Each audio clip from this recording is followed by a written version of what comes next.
Well, good evening, Cass Comerford. I just got through watching your video to me several times. You're quite right. It's America's a mess.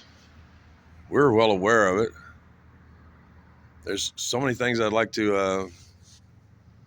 Really was so good to see you like live in person and stuff. Know that you're doing well and you're still have that vigor. It's that was like what my last video was about, was being around this lovely young woman that was just full of life, was just bursting with the joie de vivre. And gosh, yeah, I can hear myself well. I like these headphones. Uh, you know, there's, and I understand your admiration of the hobo. I've done my adventuring. To explain one thing, it's actually in a lot of parts of the country, because of kind of vandalism and people who dislike rich people. It's hard to get water. They take the handles off, or they've gone to these key lock screws where like at businesses, the key is in the. It's kind of like a key on any water meter, water valve. Takes a special tool to open the valve, and they sure as hell did that in Ronald Reagan's backyard. I think Santa Barbara was one of the first ones where there wasn't a handle on the valves anywhere, and you couldn't. You had to. Since Nestle and all the big corporations, they you know please, I hope you're not misreading me, Cass. I'm like I said, America has failed me, and Australia is doing fine by Cass and many others. There are some that maybe I know y'all have pretty much unlimited unemployment and stuff, but we're not supposed to be giving.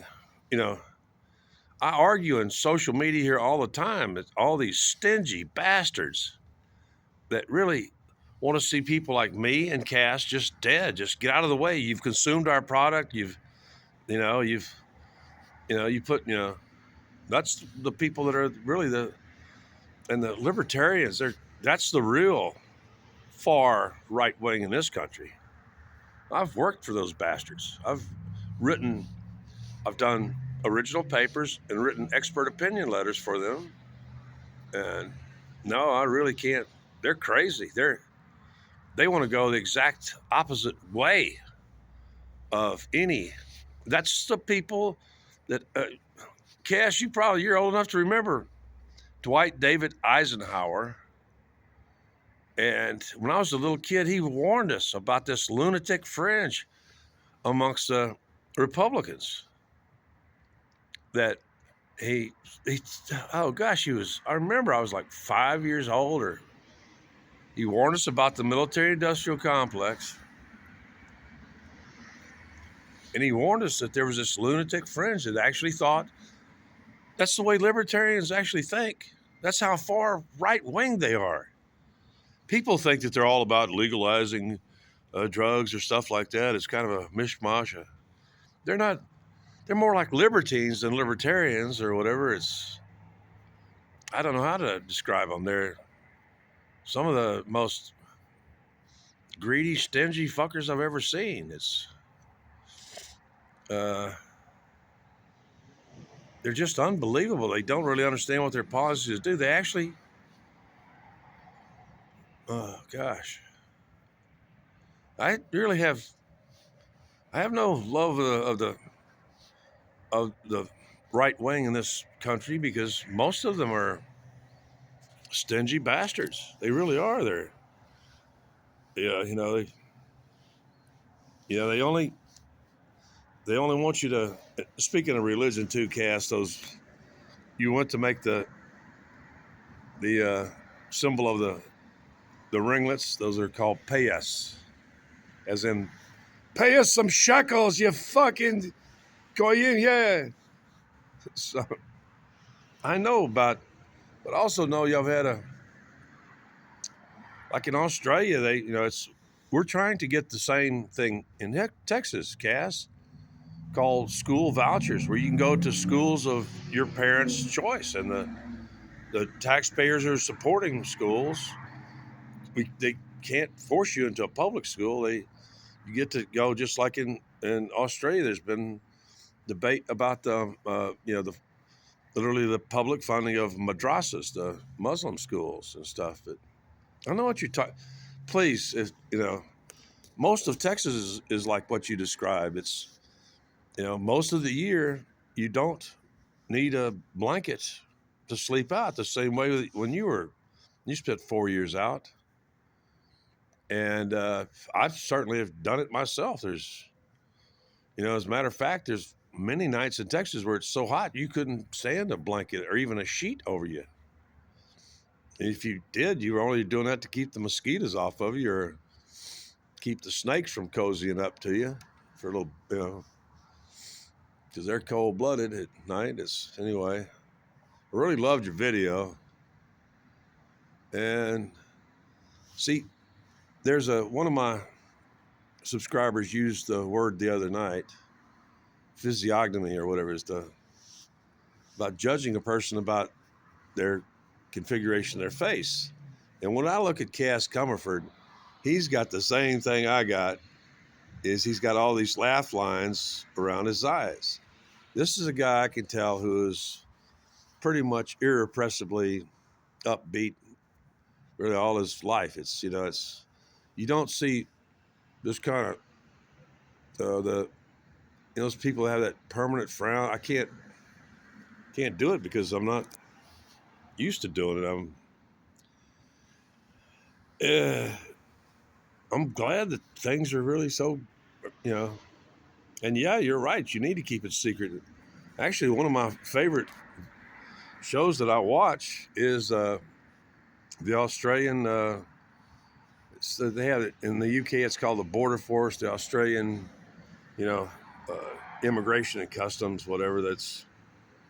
They're really tight because they absolutely if any slightest suspicion, and they have people all the time. They're trying to bring in stuff that could destroy their ecology there, and they have to fight about it. People will just lie deadpan, and then they'll still let them off real light.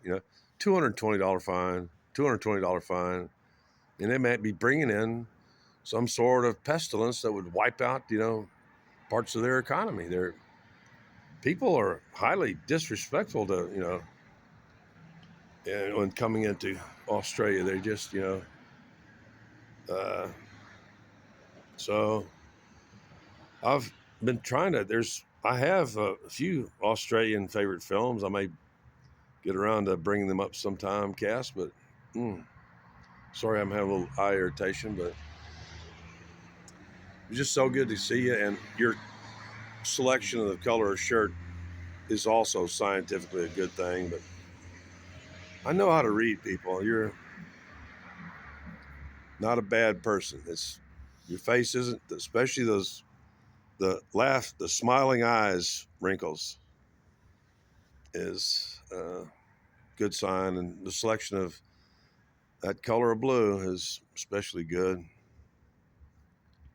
So I've been negligent. I've been so preoccupied with monitoring these. I have two of these spots on my one leg, the one on the ankle, and I've been having to do all sorts of things because, like, I am still technically self-employed. I'm an oil and gas producer, and they're almost once again they're about 5 months late paying me. Of course, when I get it, that'll be a big bonus. But the United States of America really does not give me enough money to support me in my old age. I really can barely, unless I really go to a rural area, it makes some kind of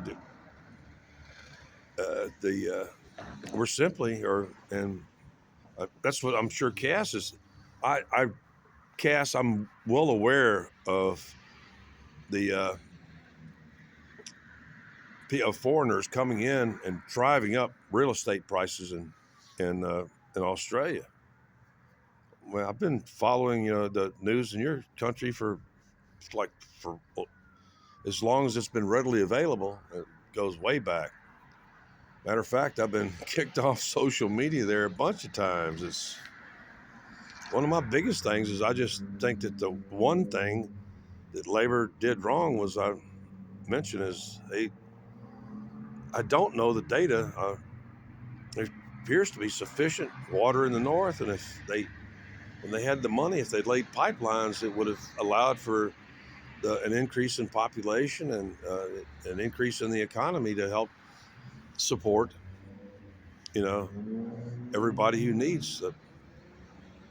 I think I mentioned it. That may have what prompted that. Say if I was in Australia or even in England, I'm not as familiar, but in England, I'm very familiar from watching their videos. Like if I became homeless, I would, being an elder person and medically vulnerable, I would be housed immediately. And as I understand the structure, it's from the people who profit most. It's called the business rate.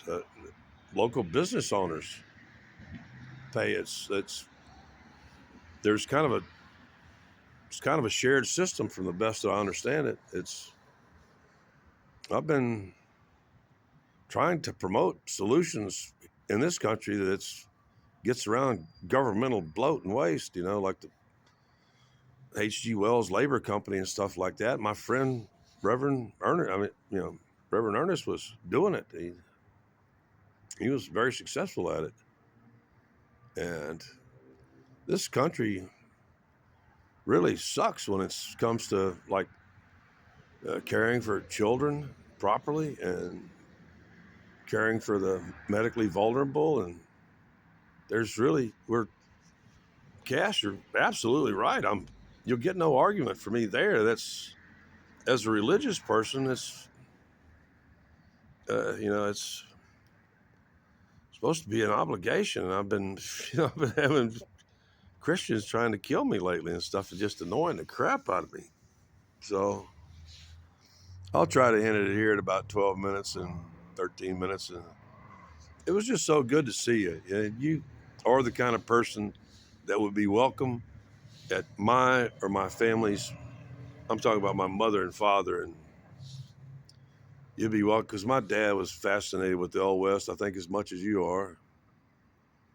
And it was just so good to see you. It's nice to talk to people at a great distance. I never really use the video options on my phone much because the people I want to talk to are, in my age range, and some of them, they just really not very technically minded. I'm still haven't deleted the video things on this one yet, but I talk too much. I think Cass kept it down to about 5 or 6 minutes because he's an actor. He knows, the business. Me, I'm just kind of a rambling old man. So Cass, it was so great to hear from you. You're looking really good, man. It was such a pleasure.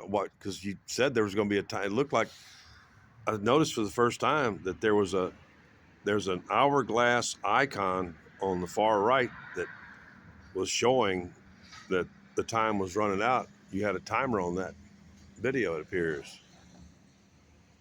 So anyway, I'm not going to.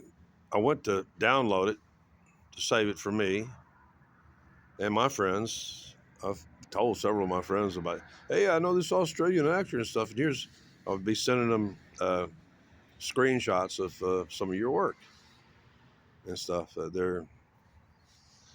And they wanted my, you know, bank card information. They want me to, yeah, you don't have to pay till February or something. Or I've never really gone for that. I'm willing to, YouTube offers skippable. I'm not going to give money to YouTube. They make enough money for me watching 3 or more seconds of an ad. So anyway, Cass, it's great to see you, and I kind of wish I was in Australia right now. I mean, you can see I've already pulled a hoodie up over my shoulder here and stuff. Yeah, very familiar with Australia. And in one particular circle we have a fake Australian, and I bust him all the time because I know more about Australia than he does. Catch him lying all the time. Anyway, he's a one of them. He's an Australian wannabe. That's like these people who go around Texas, uh, what we call uh, all hat and no cattle. They're wearing the big cowboy hats, them expensive cowboy boots, and they've never sat in a horse or never owned a cow in their life. Anyway, Cass, it's creeping up on your lunchtime there. So my best to you and yours. Hope you enjoy the and may you live a long life. That's all I got to say. I think at heart you're a really good person, Cass. I'm pretty good at reading people. Big love to you, man.